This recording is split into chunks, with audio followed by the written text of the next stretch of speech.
Bismillahirrahmanirrahim. Assalamu alaikum. Welcome back to Toppers Academy and NM Decade Physics with Sayyid Umar Farooq. Conceptual questions है chapter number 18 के N19, लेकिन सबसे पहले 18 start करते हैं, ठीक है। Question number 1, Imagine a world in which speed of light is only 50 meter per second. How would the everyday events appears to us? Imagine करें दुनिया में स्पीड ऑफ लाइट जो है वो सिर्फ 50 मीटर पर सेकंड है, ठीक है। तो एवरीडे इवेंट जो हो रहे हैं वो कैसे अपेयर्स होंगी। तो आंसर लिखे, decreasing the speed of light increase the relativistic factor that is 1 minus v square divide by c square, ठीक है। While increasing the speed of light, decreasing the relativistic factor, यही चीज़ मैंने लिखी, दोबारा लिखने की जरूरत नहीं है।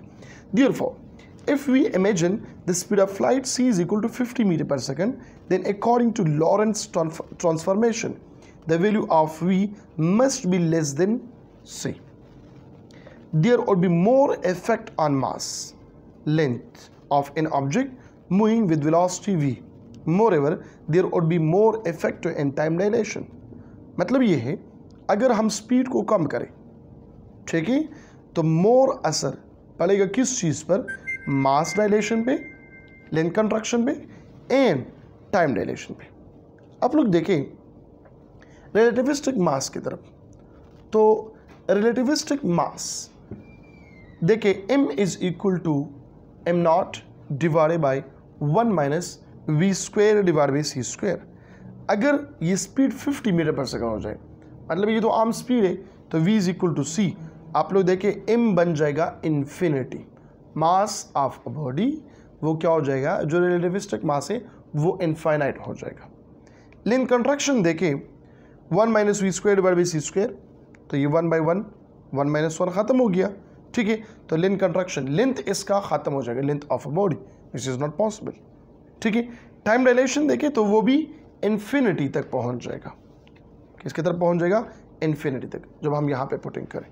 So similarly, the effect on Einstein mass energy relation is also greater because the change in mass will be greater when it moves with velocity v, ठीक है। तो यहाँ पर हम कहते हैं delta m is equal to infinity. जब ये इन्फिनिटी हो गया तो एनर्जी मास इक्वेशन जो है वो भी क्या हो जाएंगे? इन्फिनिटी। सो दस लगेंगे conclusion, when c is equal to 50 metre per second the effect of everyday life या everyday event will be greater. Effect इसका क्या होगा? ग्रेटर होगा। क्लियर होगी बात? Question number 2, some stars are observed to reddish and some are blue which have the higher surface temperature. Explain करें। कुछ star ऐसे है कि वो दिखाई दे रेडिश और कुछ ब्लू, ठीक है।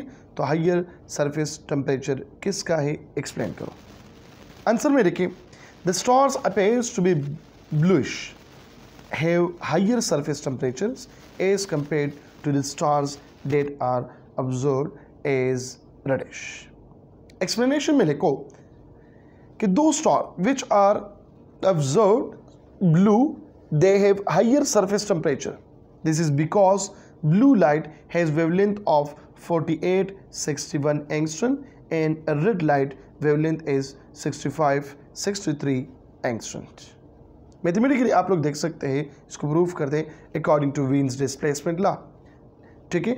Maximum wavelength is equal to constant divide by T. Constant क्या है? वीन्स डिस्प्लेसमेंट कांस्टेंट है, जिसका वैल्यू कितना है? ये ऑलरेडी मैंने लिखवाया हुआ है 0.0029, ठीक है। और यहाँ पे टेम्परेचर कितना है ब्लू के लिए? 48-61 एंगस्ट्रम। पुटिंग करें, आपके पास इसका टेम्परेचर आ जाएगा 59-67 के। टेम्परेचर ऑफ रेड स्टार वो आप लोग फाइंड आउट करें तो वो आएगा 4418.7 के। तो इन दोनों में टेम्परेचर किसका ज़्यादा है? ब्लू का ज़्यादा है। कंक्लूजन देखें, thus the surface temperature of blue star is higher than the red star. That's why we use blue light for welding rather than red light. Now, number 3. If the photoelectric effect is observed for one metal, you can conclude that the effect will be also observed for another metal under the same conditions? No, it is not necessary that photoelectric effect will observe for different material under the same conditions. Reasons क्या है? The ejection of electron from metal surface depends on work function, and when the radiation of wavelength lambda are incident on a metal surface of work function pi, the photoelectric effect will take place if the energy of the incident photon is equal to or greater than the one function. Work function क्या होता है?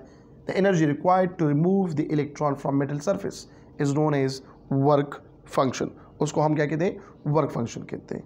तो एजेक्शन of electron depend करता है किस चीज़ पर? Work function पर depend करता है. अगर इंसिडेंट फोटोन का वर्क फंक्शन ज़्यादा है, ये इक्वल है, तो फिर यहाँ पे एजेक्शन ऑफ इलेक्ट्रॉन होंगे, अदरवाइज नहीं होंगे. मैथमेटिकली आप लोग देखें, H F is equal to pi, ठीक है, मतलब work function is equal to H F, या H F divide by C is equal to, मतलब यहाँ पे एफ डिवाइड बाई सी की जगह हम लेमडा पुट करते हैं, ठीक है. H divide by lambda is equal to work function divide by speed of light, या lambda is equal to C H divide by work function. तो आप लोग देखें, wavelength is inversely proportional to work function. Simply भी आप लोग लिख सकते हो कि देखो, work function is directly proportional to frequency, ठीक है, तो इनवर्सली क्या होगा?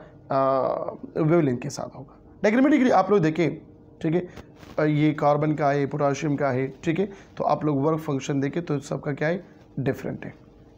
मतलब ये है, work function is different for different metals. Photo electric effect जो है वो मुख्तलिफ मटीरियल्स के लिए, मुख्तलिफ मेटल्स के लिए क्या है? डिफरेंट है. कंक्लूजन में आप लोग लिखें, since different material have different work function, so they will require the radiation of different wavelength. The next one, number 4. Does a light bulb at temperature of 2500 Kelvin produce as white as the sun at 6000 Kelvin?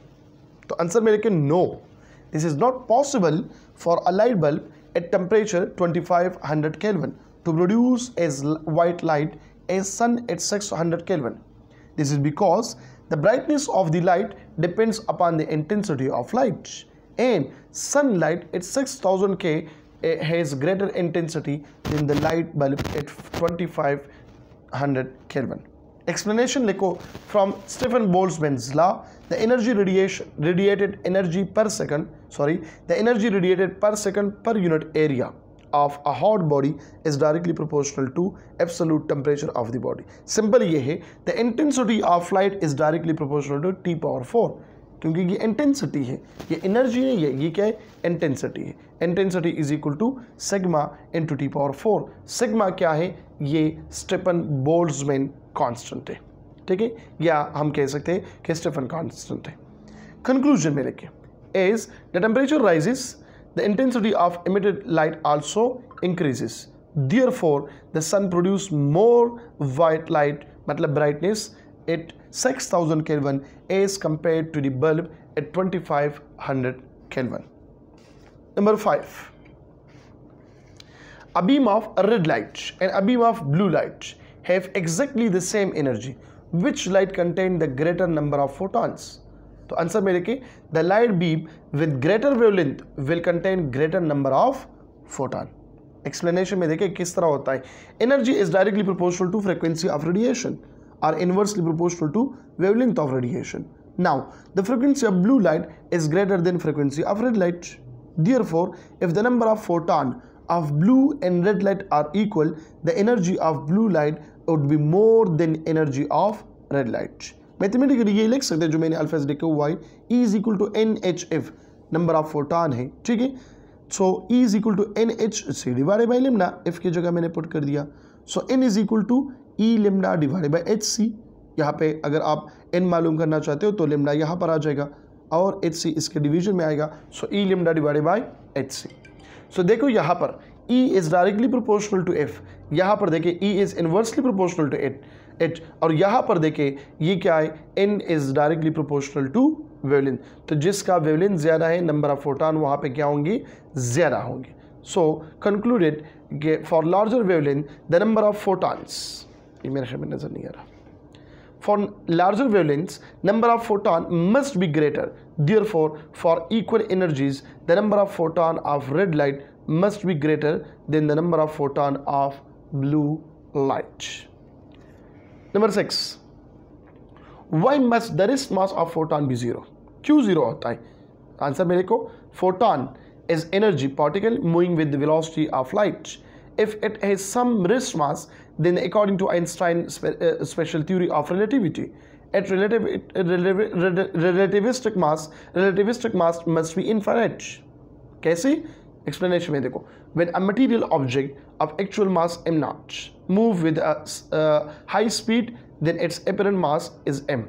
According to theory of relativity, mathematically is equal to f m is equal to m naught divided by m 1 minus m square v square divided by c square.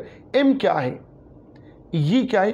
Actual mass है. m naught ये sorry m क्या है? ये apparent मास है. m naught क्या है? ये actual mass है. तो v c के बराबर हो जाए तो v डिवाइडेड बाई v खत्म हो जाएंगे. 1 minus 1 इक्वल टू 0. ठीक है, और anything divide by 0 is equal to infinity. That's why we can conclude that if the photon has some rest mass, its relativistic mass and energy should be infinite. So it's mean that the rest mass of photon be what? Zero. ठीक है, rest mass क्या हो जाता है? Zero हो जाता है. The second last question, हाँ नहीं second last ये. Number 7. Why don't we observe Compton effect with visible light? We do not observe Compton effect with visible light. Reason क्या है? Because visible light photon has an energy comparable to binding energy of the electron. It lost all of its energy in single interaction with the electron in an atom and disappeared that cause a photoelectric effect. ठीक है, explanation में लिखे, the condition of Compton effect या Compton scattering is that the energy of incident photon must be from 0.5 mega electron to 1.02 mega electron volt. When such energy photon hit the electron, a part of energy of photon is transferred to the electron, while with the remaining energy of photon is scattered. Conclusion लिखे, in case of visible light, the photon does not possess such as a high energy to satisfy the condition of Compton's effect. Therefore, we do not observe the Compton effect with visible light. Number 8. If an electron and proton have the same de Broglie wavelength, which particle has greater speed? Speed of electron will greater than speed of proton. ये answer हो गया. Explanation में लेकर, when electron and proton have the same wavelength, then the electron has greater speed on account of its smaller mass, as the two particles have the same wavelength. Mathematically proof करें इसको, lambda is equal to h divided by mv. ठीक है, और v is equal to h divided by m lambda. v is inversely proportional to m. ठीक है, speed of electron देखे ये आगे 7.28 मल्टीप्लाई बाई 10 पावर माइनस 4, और स्पीड ऑफ प्रोटॉन देखे वो क्या है 6.63 multiply by 10 power minus 4 divide by this one, तो इससे क्या 3.97 मल्टीप्लाई बाई 10 पावर माइनस 7. तो ये कम है और ये क्या है? ग्रेटर है. सो कंक्लूजन में देखे आप लोग कि when the wavelength is same for both the particles, hence the electron has greater speed. The next one, number 9. An electron and proton are accelerated from rest through some potential difference. Which particle has a larger wavelength? तो लिखो answer में, an electron with its smaller mass has a greater de Broglie wavelength. Last equation की तरह है, last question की तरह है. ठीक है, एक्सप्लेनेशन में लिखे, from de Broglie hypothesis, wavelength attached to its material body is in motion is given by lambda is equal to h by p. Kinetic energy आप लोगों को मालूम है p square divide by 2m. Momentum यहाँ से निकाले 2m into kinetic energy आएंगी, और काइनेटिक एनर्जी हमें ये भी पता है कि इलेक्ट्रॉन वोल्ट के बराबर है, तो काइनेटिक एनर्जी की जगह पुट करें क्या? 2m into electron volt. यही मोमेंटम पुट करें इक्वेशन नंबर 1 में, lambda is equal to h divide by 2m into electron volt. तो आप लोग देखिए lambda is inversely proportional to under root m. इसका मास ज़्यादा, वेवलेंथ कम, मास कम तो वेवलेंथ ज़्यादा. कंक्लूड करें इसको, hence the particle will have a longer wavelength whose mass is smaller. Number 10 and last. Why ultraviolet radiation is harmful to skin while visible light is not? तो answer लिखो, the ultraviolet is shorter wavelength radiation ranging from a 0.4 micrometer to 1 nanometer, while visible light has a long wavelength such as this 1 meter. Thus ultraviolet contain high frequency or energy photon as compared of ordinary visible light. Mathematically आप लोग देखें E is equal to HF or E is equal to HC divided by lambda. So E is inversely proportional to lambda. This means that a lambda of wavelength of ultraviolet is less than wavelength of visible light. Therefore, energy of ultraviolet is greater than energy of visible light. Harmful क्या है? Absorption of radiation in tissue causing disorderness in the normal function of the tissue. Number 2, visible ordinary light contain low energy photons while have low penetrating power and self. ठीक है? And number 3, ultraviolet has a high energy photons, produce vitamins in the skin and cause क्या है ये suntan, SUNTN, suntan. But an overdose can be harmful, especially cause eye and skin diseases, including skin cancer. ये बहुत ज़्यादा खतरनाक radiations है, ultraviolet radiations. ठीक है? So this is all about our conceptual questions of chapter number 18. मिलते हैं एक और लेक्चर में. अपना बहुत सारा ख्याल रखिएगा. Thank you so much. अल्लाह हाफिज़.